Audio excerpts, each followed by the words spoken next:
Good evening, family, friends, and the loafers.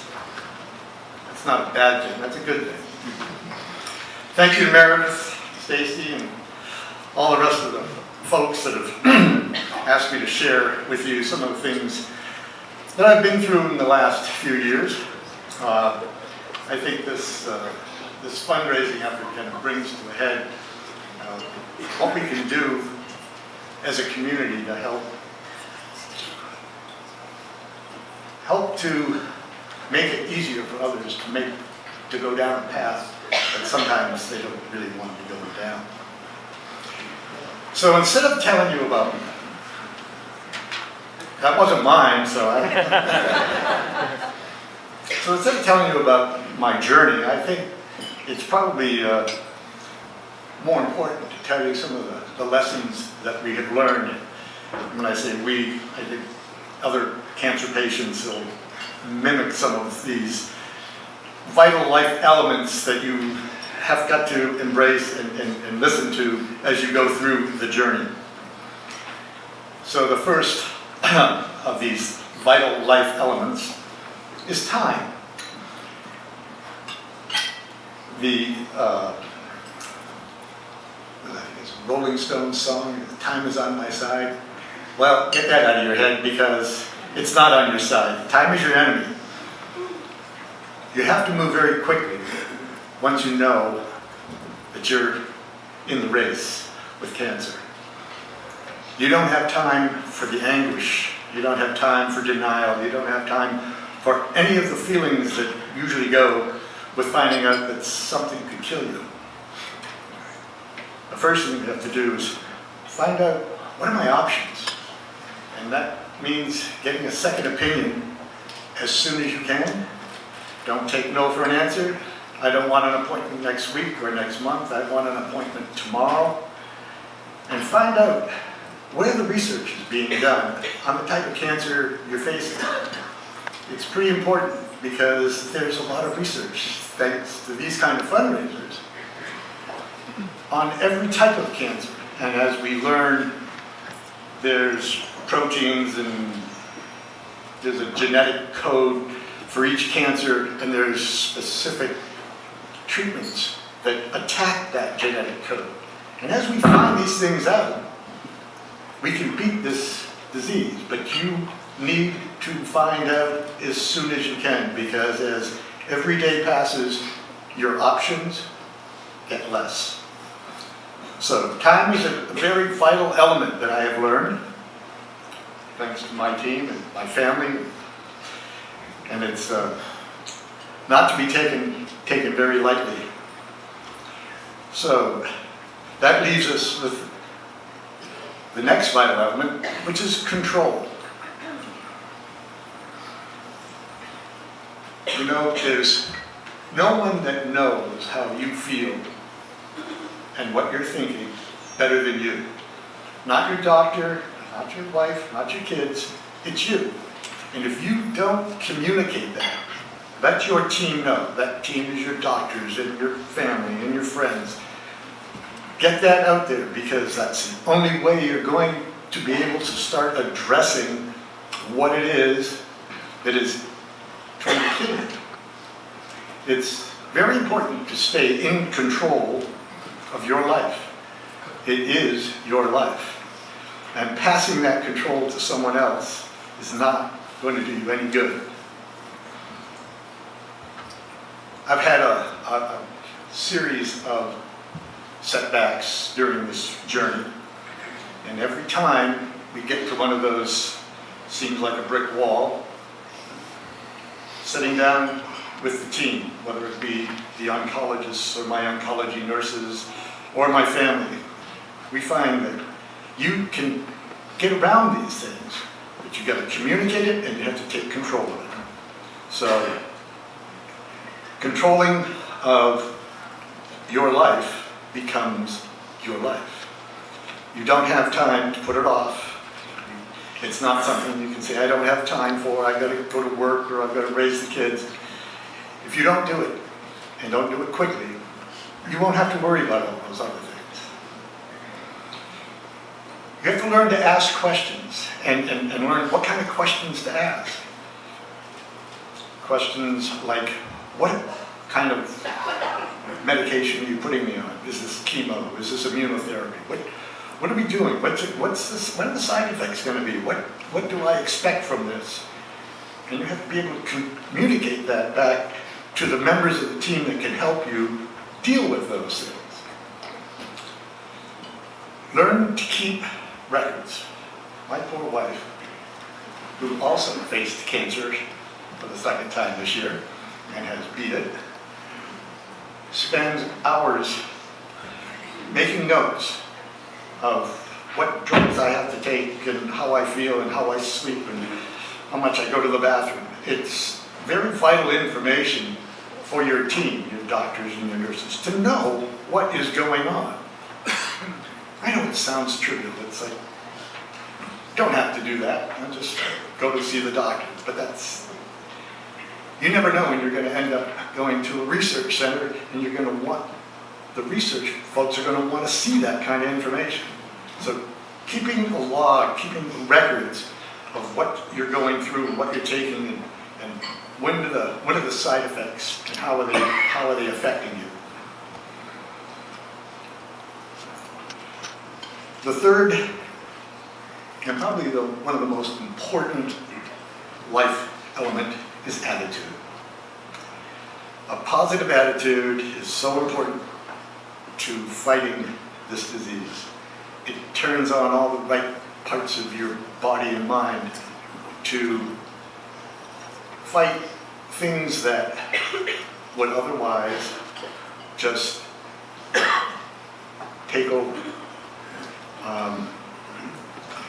You have to have an internal passion for life, which kind of gets us to I'll get over the serious stuff here in a second.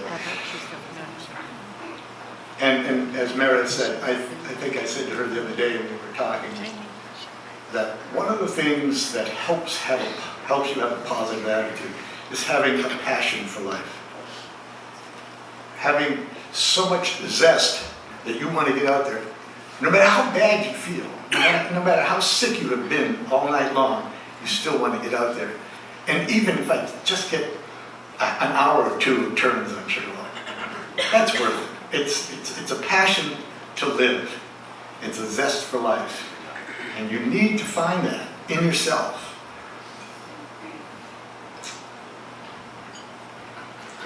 So, my formula for my zest for life starts with when I wake up in the morning. Luckily, I wake up in the morning and I tell myself, I'm going to have a great day and I'm going to make everybody I see have a great day. Remember, even after you're gone, you're not going to feel the pain, but your family and your loved ones are. Give them something positive to remember you by. And every day that you survive with cancer should be lived like it was going to be your last. Enjoy it. Live life fully. Boy, it's a lesson. It's a 2x4 on the side of the head when you're 67 to find out, oh shit, I should have been doing this a lot more often. I should have skied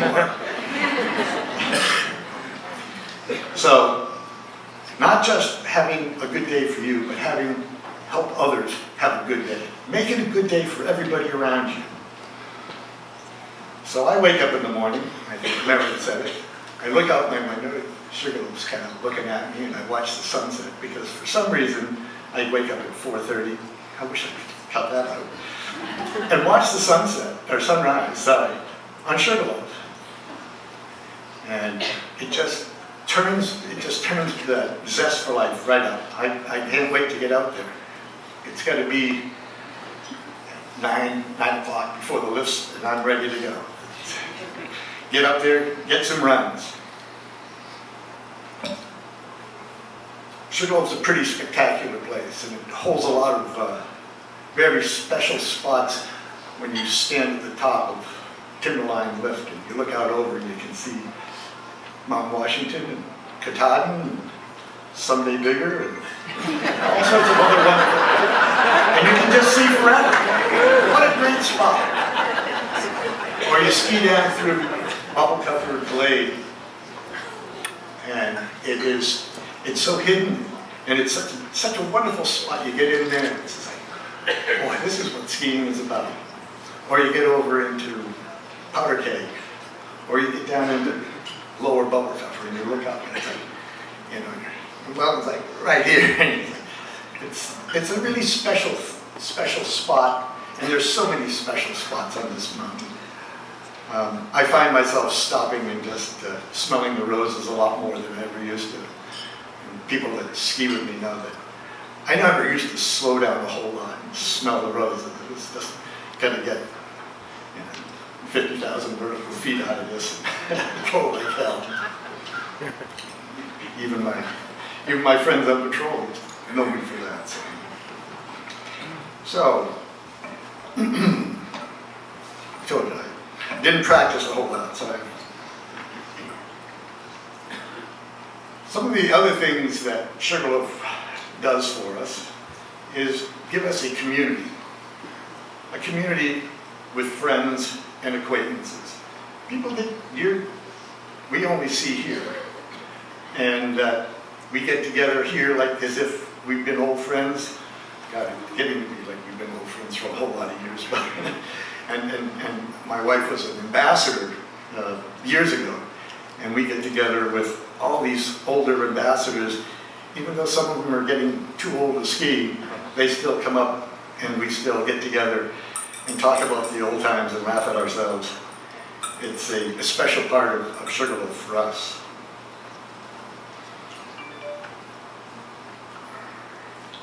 So we've talked about the ski season, but every season here has its allure, has its whether it's just having a picnic out on Brackett Brook behind the house.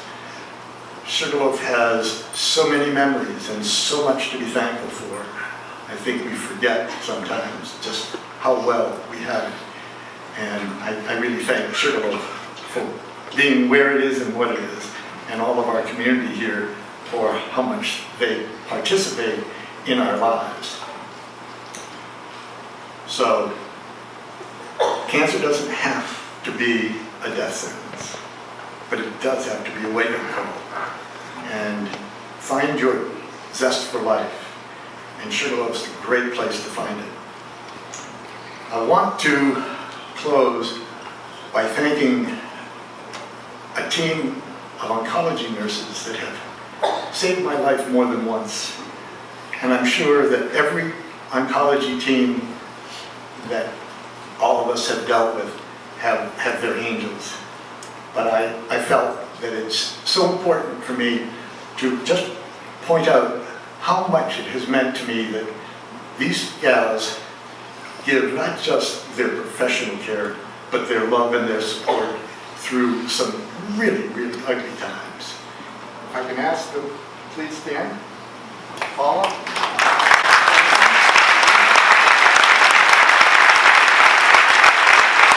Thank you so much. It means so much to me to be able to thank them.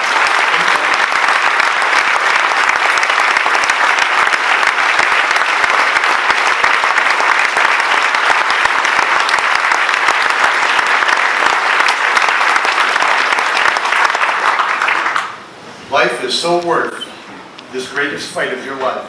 It's worth every minute of your attention. And I would point out it's worth paying forward every miracle you are blessed with.